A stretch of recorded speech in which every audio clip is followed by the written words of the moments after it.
Mao ni kanindot aning RG. Iya jung barugan ang iyang pagkabakakon ba? Trawa. Unya, nga nang wala man nyo padayon na ang chapter 3 verse 3 sa gisulat ni Propeta Malakias, basahon, muanhi siya sa paghukom sama sa magputli sa plata. Hinluan niya ang mga pari ingon sa pagputli sa plata ug bulawan. Ikaw ay naglipat-lipat baka makakuna gyud nimo eh. Ang gisgutan dira sa Malakias, mga kaparian nga Levita. Kaliwat ni Levi ug ni Aaron, dili Romano Katoliko. Pero ang nakanindot lang nimo, imog yung gibarugan ang imong pagkabakakon. Kung naa kay mabasa nga pari og nindot pabor sa inyong pagtulunan, moingon dayon mo Romano Katoliko na. Pero katong mga kaparian nga nagplano og patay ni Ginoong Kristo, moingon dayon mo wala pa may Romanong Katolikong pari anang tahima. Pero sa Old Testament, moingon mo Romano Katoliko. Pero diha sa New Testament, ang nagpapatay ni Ginoong Kristo, moingon din mo wala pay Romano Katoliko. Mao na importante kayo nga mobasa ta sa Biblia aron dili ta mailad sa ingon ani nga klase nga mga tao. God bless all, Ikson. Ang atong higalang tagak ba, iyang ipahid ng iyang pagkabakakon ug iyang pagkamiyangilad concerning faith sa atoa. Napangka lang gani siya atong first niya nga video, kay sumala pa niya ang atrodong kutloon, katulad ato ang tawag ini magustuhan, di na nato basahon na or i-continue. Kay gusto man niya ipabasa tong verse 8. Nya pagkahuman ato amang pong gibasa ang chapter 3 verse 3, a continuation from the chapter 2 verse 7 hangtod sa chapter 3 verse 3. So kay napangka man siya, so mahitabo ingon siya nga kuno sila mga ilag kuno sila tawag ining bakakong gini mao si Ardusino kay kanang gisultian din na sa Malakay chapter 3 verse 3 mga pari do nga Levita. So buti pa sabot kung mga paring Levita ang gisultian din sa chapter 3 verse 3. So therefore ang gisaway sa Ginoong Dios sa chapter 2 verse 8 mga paring Levita pod. Nganong inyo man lang ginagamit again sa mga paring Katoliko. Di ba? Diha pa lang daan palpak ka na eh. Sakpan lang gani imong pagpamakak, sakpan lang gani imong pagkabakakon, gipahit pag gini imong pagkabakakon sa kuha, muna karon ingon na pug ka nga kanang tawag ining chapter 3 verse 3 sa mga paring Levita. Gisakyan kasi imong argumento eh. Gisakyan kasi imong argumento. Nya kisa po nagtudlo nimo nga naay tawag ining Katoliko nga niingon nga sa Old Testament na ni paring Romano Katoliko. Kasi po nagchismis nimo ana.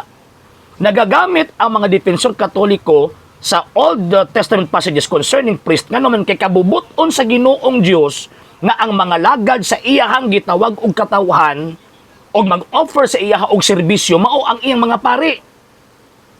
Mo bitaw pag-abot sa Bagong Testamento si Kristo ang apostol ug pangulong pari sa pagtuo kay iyang kabubuton nga pari ang mangulo sa iyahang gitawag og katilingban. Wa man tay Romano Katoliko nanudlo nga sa Old Testament na ni Romano Katoliko. Kaya para imong ipingki-pingki, ibangga-bangga ni mo ang tawag anang setas sa Old Testament o kana sa panahon ni Ginoong Kristo. So, ang Old Testament priest o katong mga pari, before pang Ginoong Kristo, or even sa panahon ni Ginoong Kristo, katong nagpapatay ang Ginoong Kristo, dili man to hingpit nga mga pari. Mo bitaw nga naay ihatag ang Ginoong Dios nga hingpit nga pari nga mao ang Ginoong Kristo. Di ba? So, kanang gingon ni Prophet Malachi chapter 2 verse 7, katungdanan, musukan pa ba, mo na siya ang basic foundation concerning sa function sa pari. Niya pagkaman kanang Malachi chapter 3 verse 3, propesiya ka na kung baga, na kung naay mga pari niyang makasala, ang Dios mo ay muhugas, not necessarily nga, tawag ining paring Levita lang. Pero ang point mo din na, nga gigamit na mo ang Malachi chapter 2 verse 7 pagpahimugat nga kabubuton sa Dios nga pari ang mga lagad niya. Isip mangulo sa katawhan. Imo mang gibasa ang tawag ining verse 8, di isumpayan ta nga sa chapter 3 verse 3. Ang imong rason libitan na wa ilabot ng paring Katoliko chapter 2 verse 8 kanang inyong paboritong ginabasa again sa gitawag og mga Katoliko. Di ba? Karon, dito sa Bagong Testamento kasi may nagpapatay sa tawag ining Ginoong Kristo Romano Katoliko, si Kristo ang founder sa Romano Katoliko. Ang hinungdan nga naa ang mga paring Katoliko tungod kang Kristo nga apostol o pangulong pari sa pagtuo. So ang nagpapatay kang Kristo dili Romano Katoliko, kung dili kadtong gitawag og mga paring Judaismo. Mao din nagpapatay. So ang Romano Katoliko sila na ang mituman sa Malachi chapter 2 Verse 7, nakatungdanan nila ang pagtudlo mahitungod sa kaalam, mahitungod sa Dios o si bisan kinsa nga makalapas nito niya ang Dios muhugas nila. Nga naman kay ang hingpit nga pagkapari na akang Kristo o si Kristo mismo o ang iyang mga apostol gitukod niya gingharian sa mga pari. Dili gingharian sa mga pastoy. Libog ang imong argumento makalilibog. Imo pag yung tawag anang ihaom-haom imo una-una sa kung una-una pag sure nimo oy tama bitaw ang kinahanglan tang magbasa og balaan kasulatan pero ang problema ana kung magbasa man lang ka o nya magbuot-buot mo ang sabot parehaan ning ato ang gireaksyonan karon so ang mahitabo ang imong panabot gusto ko ang panaas Mars naas Pluto perting layo mo na kung ingon aning klaseng panabot ang tawag ininyong mapaminawan, sigurado kita. Ang kalag na to, padong nag-impirno, limang katanawan ako, galibog siya. Pa ang Katoliko daw mo gamit ng Malaki chapter 2 verse 7, Romano Katoliko na. Sulti ni mo nga, nag-ingon ang mga Katoliko nga sa Old Testament ni Romano Katoliko. Butang-butang pag yun yung tawag ining abatay. So pagtuon pa doy, pagtuon pa. Palawmi pa na imuhang tawag ining pagtuon kay base na lamang unya, taga-kagrasya sa Ginoong Diyos sa pagtuo.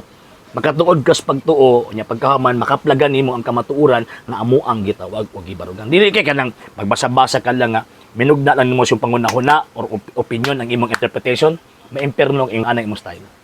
Sa hindi pa po nakapag-follow sa mga pages po natin, i-follow nyo po yung mga pages po natin, RJ Horolanciano II TV Apolia Punto Argumento page, Kuya Apologies TV page, and RJ's Vlog 2022. And pwede rin po kayo mag-send po dyan ng Facebook stars. And also, sa atin po mga channels, sa hindi po nakapag-subscribe, subscribe po ninyo yung mga channels natin, Dalay Catholic, Apologies International Official, RJ Sano II TV, Kuya Apologies TV, and Barrio Kawayan Religious Forum. And pwede rin po kayo mag-send po dyan ng super sticker, super chats, and super thanks. And maraming salamat po sa mga kapatid ko mga Katoliko na ulis pong tumutulong sa programa po natin.